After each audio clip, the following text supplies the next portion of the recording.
Well, good things come to those who wait. No better example. But with receipt of this instrument of accession, let me be the very first to welcome Sweden as a party to the Washington Treaty and the 32nd member of the North Atlantic Treaty Organization.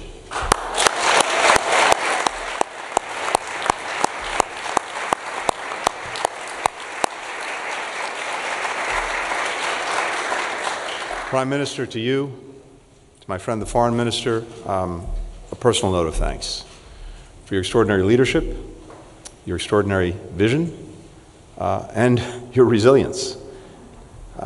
This has been a little bit of a road, but I think we've known from day one that we would be here today, and now we are.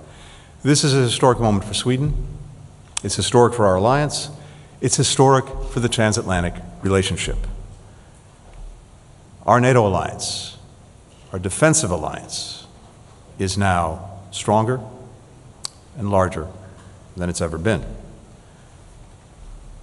But I think if you step back and think of where we were 3 years ago, none of this was foreordained, and in fact, none of this was foreseeable. Sweden had a 200-year-old policy of non-alignment.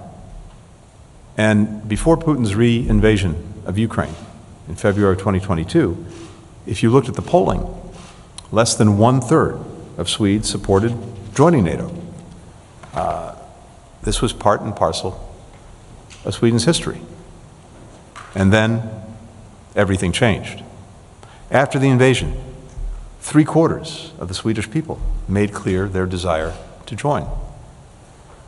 Swedes realized something very profound, that if Putin was willing to try to erase one neighbor from the map, then he might well not stop there. And if he was allowed to proceed with impunity, not only would his aggression potentially continue, but would-be aggressors everywhere would get the message that it was open season.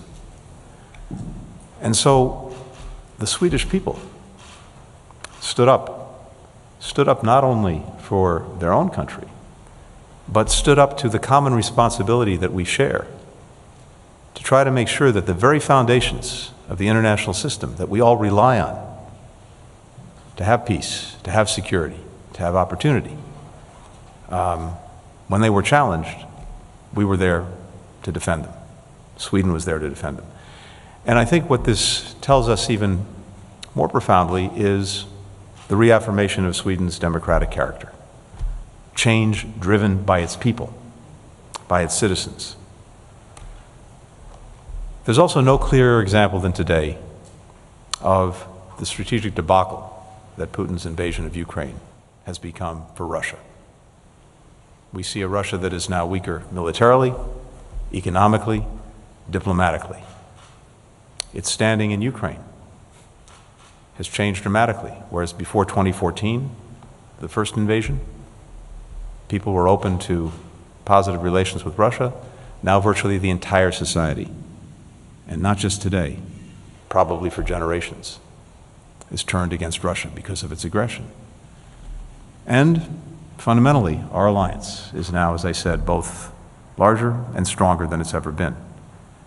And we see again and again and again that everything Putin sought to prevent, he's actually precipitated by his actions, by his aggression. And there's no clearer example of that than Sweden becoming a member of this alliance. But even once that decision was made, none of this was easy, none of this was obvious. It's taken 2 years, nearly 2 years, of tireless diplomacy, together with the extraordinary Secretary General of NATO, Jens Stoltenberg, to achieve ratification by every NATO member. And again, the determination of Sweden's leadership, the extraordinary diplomacy that it's exerted, making sure that every question was answered, every challenge was met, every obstacle was overcome. That's what brought us to today. Now, some doubted, did we get here? We never did. and we are here. This, of course, is also built on an extraordinary foundation of partnership between Sweden and NATO that goes back many, many years. Sweden's long been an active partner with NATO allies, training together, exercising together, working together. And fundamentally, the reason this is such a strong, powerful fit is because Sweden embodies and promotes the core values that are at the heart of NATO: democracy, liberty, the rule of law.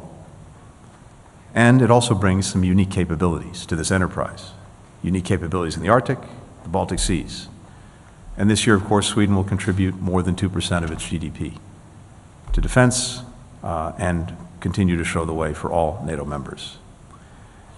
If you go back to 1949, at the signing of the NATO treaty, President Truman said this, and I quote, "In taking steps to prevent aggression against our own peoples, we have no purpose of aggression against other peoples. We hope to create a shield against aggression and the fear of aggression, a bulwark which will permit us to get on with the real business of government society, the business of achieving a fuller and happier life for all of our citizens." That is fundamentally what this enterprise is all about, what NATO is all about. It's making sure that together we are creating an environment in which our people are safe, secure, and can meet their full potential. Today, we have fortified this shield against aggression. We brought more people under its protection so that together we can focus on the real work of delivering for our people. With that, Mr. Prime Minister, the floor is yours.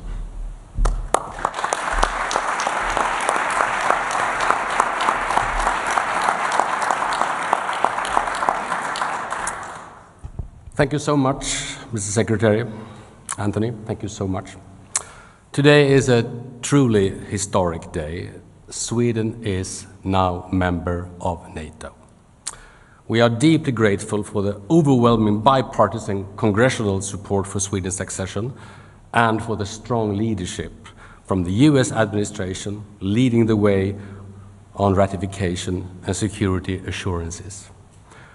I would personally like to thank both President Biden and you, Secretary Blinken, for your invaluable efforts and personal commitments during the accession process. I would also like to thank all NATO allies who have supported our accession and welcoming Sweden as a 32nd member of the alliance. We are humble, but we are also proud. We will live up to high expectations from all NATO allies. United we stand. Unity and solidarity will be Sweden's guiding light as a NATO member. We will share burdens, responsibilities, and risks with other allies. Today is, as Secretary Blinken said, it's a victory for freedom today. Sweden has made a free, democratic, sovereign, and united choice to join NATO. There is an overwhelming support in our parliament and among our people. That is a strength, both for Sweden and for the alliance. And as a strong democracy, Sweden will stand for the values in the Washington Treaty, signed just a few blocks from here 75 years ago. Freedom, democracy, individual liberty, and the rule of law. Sweden is, as was mentioned, now leaving 200 years of neutrality and military non-alignment behind. It is a major step, but at the same time, a very natural step. Membership means that we are coming home to the Alliance for Peace and coming home to the Alliance for Freedom, to which many democracies already belong. Also home to our neighbors' security cooperation. Home to the circle of countries where we, for generations, have belonged. We will defend freedom together with the countries closest to us, both in terms of geography, culture, and values. The security situation in our region has not been this serious since the Second World War. Russia will stay a serious threat to the Euro-Atlantic security for the foreseeable future.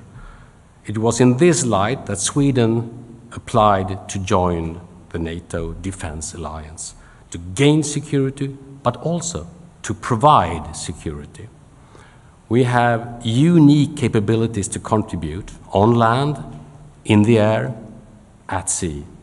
Our support to Ukraine is a fundamental part of that. Ukraine is fighting bravely for its freedom, but they are also defending European freedom. At the same time, we are strengthening our defense and doubling the defense budget right now. From this year onwards, Sweden meets the NATO standard of 2% of GDP to defense spendings. This is important for NATO security, obviously, and to burden sharing. We are increasing the numbers of conscripts, strengthening civil defense, and reintroducing civilian service in Sweden. We have been prepared for this task for quite a while, and I'm very pleased to take this very final step. Sweden is joining NATO is not the end of something. It's a beginning of something new. I look forward to making the world safer and freer together with the United States and all other NATO allies. And allow me, finally, a very short summary in Swedish. En väldigt kort sammanfattning på svenska. Det är en i sanning historisk dag idag. Sverige är från och med nu medlem i NATO. Jag vill personligen tacka både president Joe Biden och utrikesminister Blinken för ovärderliga insatser och deras personliga engagemang under hela den här anslutningsprocessen.